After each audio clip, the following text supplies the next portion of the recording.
And today we are going to discuss the chapter Manufacturing Industries. Now children, as the topic is manufacturing industries, we should know what is manufacturing. Basically, manufacturing comes under secondary sector.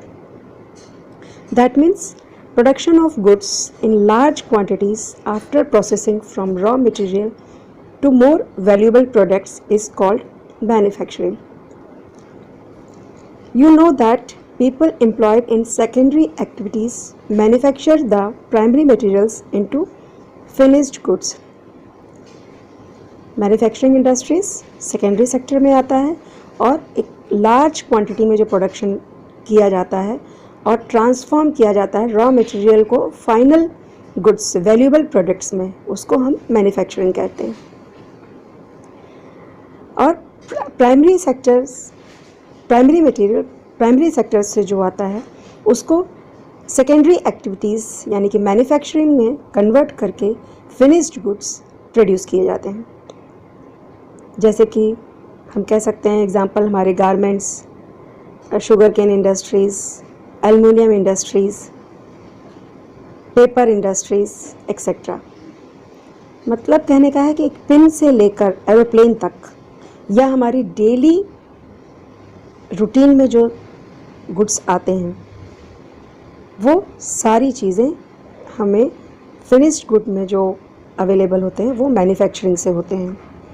And we can say that our economic strength is also measured by the development of manufacturing industries.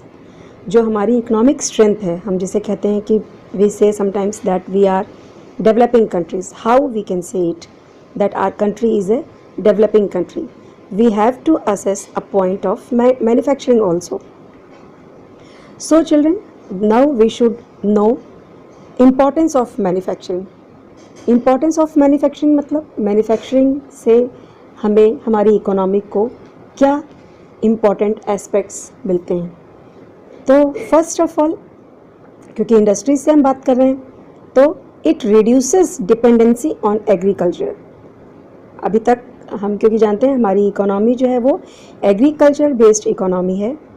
सो हमारी economy या हमारे people जो है वो maximum agriculture पर ही depend करते हैं, उनकी लाइवलीहुड एग्रीकल्चर पर ही डिपेंड है. So it reduces the dependency on agriculture. तो मैन्युफैक्चरिंग इंडस्ट्रीज़ होने की वजह से जो है वो उसकी डिपेंडेंसी एग्रीकल्चर पर जो हमारी डिपेंडेंसी है वो थोड़ी सी कम हो जाती है. सेकंड थॉट क्या है? Eradication of unemployment and poverty. Eradication का मतलब रिमूव करना. तो अनएम्प्लॉयमेंट को ख़त्म किया जा सकता है, पॉवर्टी को ख़त्म किया जा सकता है. हम इसको कैसे ख़त्म कर सकते हैं?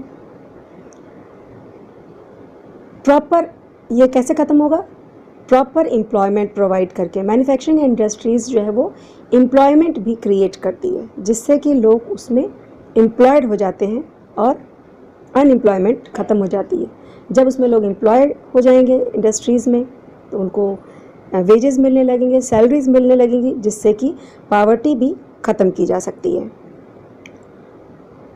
Another thing is reduces regional disparities in terms of development. Regional disparities का मतलब है कि जो रीजन वाइज इंडस्ट्रीज़ जो इस्टेब्लिश किए जाते हैं, जैसे कि ट्राइबल एरियाज़, बैकवर्ड एरियाज़, वो चीज़ें ख़त्म हो जाती हैं. मतलब किसी तरह का डिस्क्रिमिनेशन नहीं रह जाता है इंडस्ट्रीज़ में, क्योंकि इंडस्ट्रीज़ कहाँ सेटअप की जाती हैं? जहाँ पर रॉ मटेरियल अवेलेबल होगा. तो ट्राइबल एरिया भी अगर होता है तो इजीली वहाँ पर मैन्युफैक्चरिंग इंडस्ट्रीज़ इस्टेब्लिश की जा सकती है. Another point is expand trade and commerce. Expand trade and commerce का मतलब एक्सपोर्ट एंड इंपोर्ट को डेवलप करना, जिससे कि हमें फॉरेन एक्सचेंजेस मिल सकें. फॉरेन एक्सचेंजेस जब हमें मिल जाते हैं तो हमारा ट्रेड और कॉमर्स डेवलप होता है.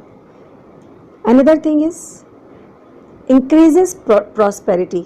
अब क्योंकि हमारी कंट्री में मैन्युफैक्चरिंग हो रही है, हम रॉ मटेरियल से ट्रांसफॉर्म कर रहे हैं मैन्युफैक्चर्ड गुड्स में, फिनिश्ड गुड्स में, तो जो वैल्यूएबल प्रॉस्पेक्टस है हमारी गुड्स के वो भी बढ़ जाते हैं, जिससे कि हमारी इकोनॉमी की प्रॉस्पेरिटी बढ़ जाती है। अब एक चीज़ हम ये जानते हैं कि अभी हम रॉ मटेरियल और फिनिश्ड गुड इंडस्ट्रीज़ की बात कर रहे हैं, इंडस्ट्रियल मैन्युफैक्चरिंग इंडस्ट्रीज़ की बात कर रहे हैं, तो ये दोनों ही चीज़ें, agriculture and industry are not exclusive of each other. हम अलग अलग करके कोई भी डेवलपमेंट नहीं कर सकते हैं। एग्रीकल्चर को अलग ले लें, इंडस्ट्रीज़ को अलग कर लें, तो हम कोई भी डेवलपमेंट नहीं कर सकते हैं। They move hand in hand, वो दोनों एक दूसरे के साथ हैं, दोनों एक दूसरे के कॉम्प्लीमेंट्री हैं, दोनों को ही साथ में रह के चलना होगा, तभी हम अपनी इकोनॉमी की डेवलपमेंट को मेजर कर सकते हैं और इम्प्रूव कर सकते हैं। The agro industries in India boost to agriculture by rising its productivity. जो एग्रो बेस्ड इंडस्ट्रीज़ हैं उनको एग्रीकल्चर ही बूस्ट देता है।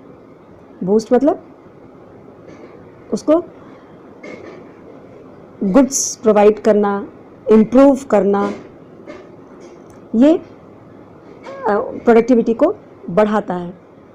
Next, they depend on raw materials and sell their products such as irrigation pumps, fertilizers, plastics and PVC pipes et cetera to the farmers. अब हम कह रहे हैं कि हैंड टू हैंड ये काम करते हैं, तो अगर रॉ मटेरियल्स प्रोवाइड किए जाते हैं इंडस्ट्रीज़ को, तो इंडस्ट्रीज़ भी फार्मर्स को बहुत सारी चीज़ें देती है, जैसे कि irrigation pumps, fertilizers, insecticides, pesticides, plastic, PVC pipes et cetera to give the growth or to boost up the agricultural productivity, and it also gives self-sufficiency to the people of India. Now we have already studied the chapter globalization. So in the world of globalization, our manufactured goods must be at par in quality. हमारे goods जो है वो best होने चाहिए, quality wise, quantity ही नहीं देखनी है, quality wise भी ये बेस्ट होनी चाहिए। तो इसके लिए एक काउंसिल बनाई गई, the national manufacturing competitiveness council NMCC, so that the objective of this MNCC is to improve the productivity with the quality. Next topic is industrial locations. Industrial location, जैसे कि हम कहते हैं कि व्हाट इंडस्ट्रियल लोकेशन कहाँ होगी, हम ढूंढेंगे ना कि हमको कहाँ पे इंडस्ट्री, मैन्युफैक्चरिंग इंडस्ट्रीज़ हमको कहाँ सेटअप करनी चाहिए।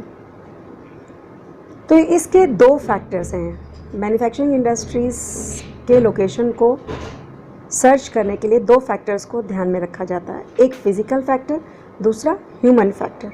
फिज़िकल फैक्टर में क्या होता है, raw material, power resources, water, climate, ये सब क्या है, फिज़िकल फैक्टर। फिज़िकल फैक्टर को के साथ ह्यूमन फैक्टर भी इसमें इंक्लूड किया जाता है, जैसे कि labour, capital, transport, market and even government policies. जैसे कि अभी हमने बात की NMCC, वो क्या है, एक गवर्नमेंट पॉलिसी है। तो ये दोनों ही चीज़ें इसमें देखी जाती है, तब जाके कोई इंडस्ट्री सेटअप की जाती है। मतलब ऐसा नहीं है कि हमको इंडस्ट्री सेटअप करना है, इन्वेस्टमेंट मिल गया, हम कहीं पर भी इंडस्ट्रीज स्टैब्लिश कर लेंगे, नहीं, हमको ये फैक्टर्स देखने पड़ेंगे, क्योंकि industrial locations are influenced by availability of raw materials. Raw material भी होना ज़रूरी है नज़दीक, अगर वो हम दूर से हमें उसको लाना पड़ेगा तो वो उसका कॉस्ट मैन्युफैक्चरिंग में ऐड हो जाएगा और फिनिश्ड गुड्स जो है वो कॉस्टली हो जाएंगे।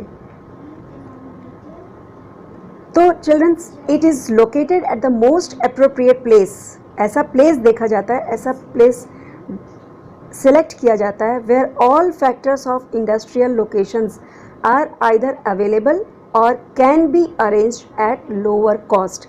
ऐसा क्यों किया जाता है, ताकि जो कॉस्ट ऑफ प्रोडक्शन है वो लो हो सके और goods, produced goods, finished goods जो है वो चीप हो सके। Rest we will be discussing in the second part